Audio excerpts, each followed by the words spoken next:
মানে তৎকাল বুকিং করতে গিয়ে সার্ভার হ্যাং হয়ে যাচ্ছে, ঘুরছে তো ঘুরছেই, ঘুরছে তো ঘুরছেই, খোলে আর না, এদিকে টিকিট সমস্ত বুকিং হয়ে গেল, আপনার টিকিটটি আপনি বুকিং করতে পারলেন না। সেই জায়গাটা থেকে স্বস্তি দেওয়ার জন্যই আইআরসিটিসি তাদের নতুন ভার্সান লঞ্চ করেছে, সেখানে একটু ভিন্ন ধরনের ফিচার্স রয়েছে। সেই ফিচার্সটা আপনাদের আমি স্ক্রিনে দেখাবো এবং একটু করে এক্সপ্লেন করব সেই বিষয়টা নিয়ে। আর অনেকগুলো ক্যাপচা, অনিয়মিত ক্যাপচা যেগুলোর খুব একটা প্রয়োজন নেই, সেগুলো রিমুভ করা হয়েছে এই ভার্সানটিতে।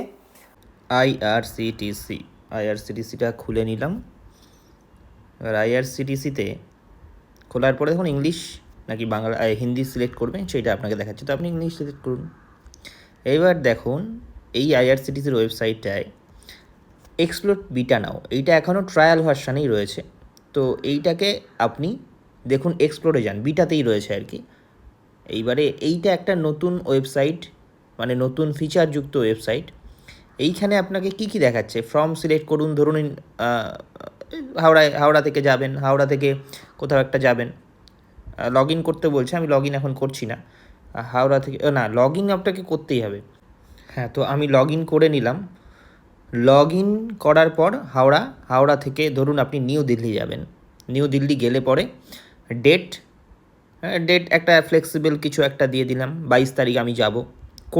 কোটাটাকে নির্বাচন করতে হবে, তৎকাল না প্রিমিয়াম, তৎকালও না প্রিমিয়াম না, তাহলে কোটা ওইভাবেই রেখে দিই আমি। এবার কি করব, সার্চ করলাম।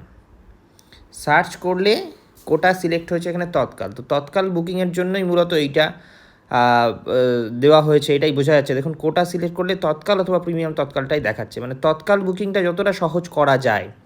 এবার দেখুন নিচের দিকে আসলে এই পূর্ভা এক্সপ্রেস রয়েছে। আগে কি দেখাতো, আগে এই যে চেক অ্যাভেলেবিলিটি করলাম, আমি চেক অ্যাভেলেবিলিটি করলে অ্যাভেলেবেল ক্লাসেস পরপর অনেকগুলো ডেট দেখিয়ে দিত।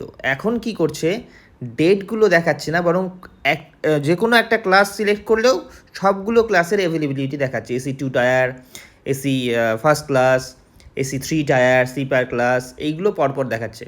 আগে যেমন শুধু ডেট দেখাতো, মানে স্লিপার ক্লাস, ধরুন স্লিপার ক্লাস সিলেক্ট করলেন, স্লিপার ক্লাসেরই পরপর কোনগুলো ডেট আছে সেটা দেখাতো। এখন স্লিপার ক্লাস একই ডেটে ক্লাসগুলো দেখাচ্ছে। আর একটুখানি নিচে স্ক্রল ডাউন করে আসলে ওপরে ডেটের অপশান আছে, এই দেখুন এই ওপরে ডেটের অপশান আছে। এইগুলোতে চেক করলে পরে আপনি পরের ডেট পেয়ে গেলাম। এই দেখুন এই চেকে আবার চেক অ্যাভেলেবিলিটি করলে পরে ওই ডেটে, মানে যে ডেটটা এখন সিলেক্ট করলেন সেই ডেটটা দেখাচ্ছে। এই একটা চেঞ্জেস দেখা যাচ্ছে।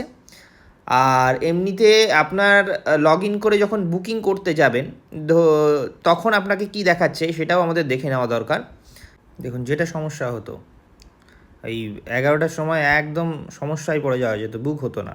তো এখন কিন্তু করা যাচ্ছে বুকিংটা, তৎকালটা অ্যাভেলেবিলিটিটা থাকছে, করা যাচ্ছে। এবার ধরুন বুক করবেন এসি 3 টায়ার, 1050 টাকা ভাড়া, Malda to Sealdah, continue booking করুন।